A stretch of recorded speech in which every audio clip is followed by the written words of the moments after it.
নমস্কার, আমি শ্রীকৃষ্ণ। আশার আলোর আরেকটি নতুন পর্বে আপনাদের সামনে উপস্থিত হয়েছি। আপনারা দেখে নিশ্চয়ই বুঝে গেছেন যে বাস্তুর কোন দিকে ঠাকুর ঘর। হ্যাঁ, সত্যিই তো আমরা সকলে কনফিউজ।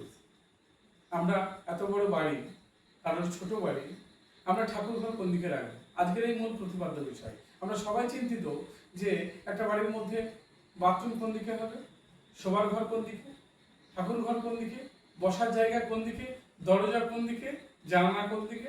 আমরা প্রত্যেকটা বিষয় নিয়ে এক একটা পর্বে আলোচনা করব, আপনারা শুনতে থাকবেন। আজকে যে বিষয়টি আপনাদের সামনে উপস্থাপন করব তা হচ্ছে ঠাকুর ঘর। হ্যাঁ, সত্যি ঠাকুর ঘর হচ্ছে একটা ভাইটাল এমন জিনিস যে যদি ঠিক জায়গাটা তাকে না দেওয়া হয় তাহলে বাড়ি কিন্তু বাস্তু দোষ একদম হতেই হবে। সেই জন্যে ঠাকুর ঘরকে একদম ঠাকুরের জায়গা বসাতে হবে। ঠাকুর ঘর সাধারণত আমরা থাকি, ভালো করে মনে রাখবেন, একটু খেয়াল করে দেখবেন যে এই জায়গাটাই রাখবেন উত্তর পূর্ব। উত্তর পূর্ব কোণটাকে বলা হয় ঈশান কোণ। এই ঈশান কোণে ঠাকুর ঘর রাখার চেষ্টা করবেন। আপনার মনে প্রশ্ন আসতে পারে, তাহলে আমার তো ঈশান কোণে বা এই উত্তর পূর্ব কোণে একটা রুম হয়ে গেছে শোবার ঘর, এখন কোথায় রাখবেন? না, আপনি যে রুমেই রাখুন না কেন, প্রথম ক্রাইটেরিয়া অর্থাৎ প্রথম বিষয় হওয়া উচিত একটা বাস্তুর ঈশান কোণে ঠাকুর ঘর। যদি আলাদা করা হয়, সম্ভব হয়, সব থেকে ভালো। মানে বাস্তু থেকে আলাদা করে ঠাকুর ঘর যদি তৈরি করা হয় সব থেকে ভালো। কিন্তু এখন সেটা সম্ভব অনেকেরই হয়ে ওঠে না। যারা ফ্ল্যাটে বসবাস করে তাদের তো একটা সমস্যা, তারা তো কোথায় আলাদা তো কোনো প্রশ্নই হয় না, নিজেরাই আলাদা থাকতে পারে না আলাদা করে। তাহলে একটা ঘরের ভিতরে একটা নির্দিষ্ট স্কোয়ার ফুট একটা 2 BHK 3 BHK নিয়ে বসবাস করছে, তার একটা প্রবলেম আছে।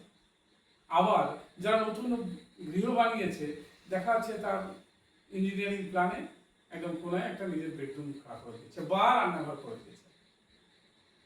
কিন্তু আপনি যে ইঞ্জিনিয়ার বা যাকে দিয়ে প্ল্যান করুন না কেন, তাকে অবশ্যই বাস্তুশাস্ত্র সম্পর্কে জ্ঞান থাকতে হবে।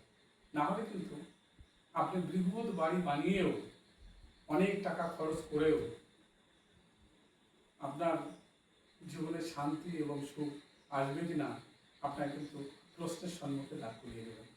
আমরা যে মূল বিষয়ে ছিলাম যে ঈশান কোণটা হচ্ছে আপনার পূর্ব এবং উত্তর কোণে, কারণ ওই জায়গার কোনো নেই। তাহলে তার উপায় কি আছে?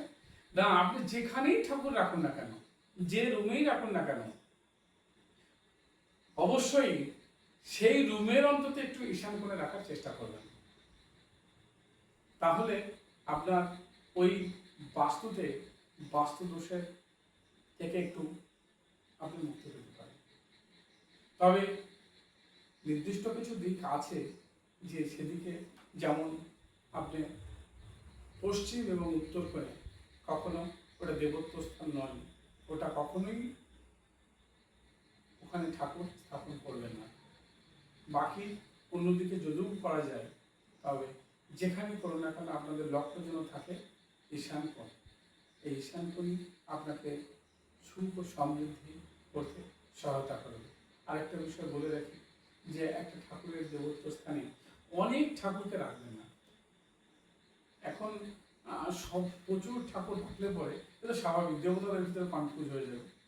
তাই চেষ্টা করবেন আপনার আরাধ্য দেবতা যেই হোক না কেন, কোনো প্রবলেম নেই, আপনি তাকে রাখুন, সাথে দু একটা আপনি রাখুন।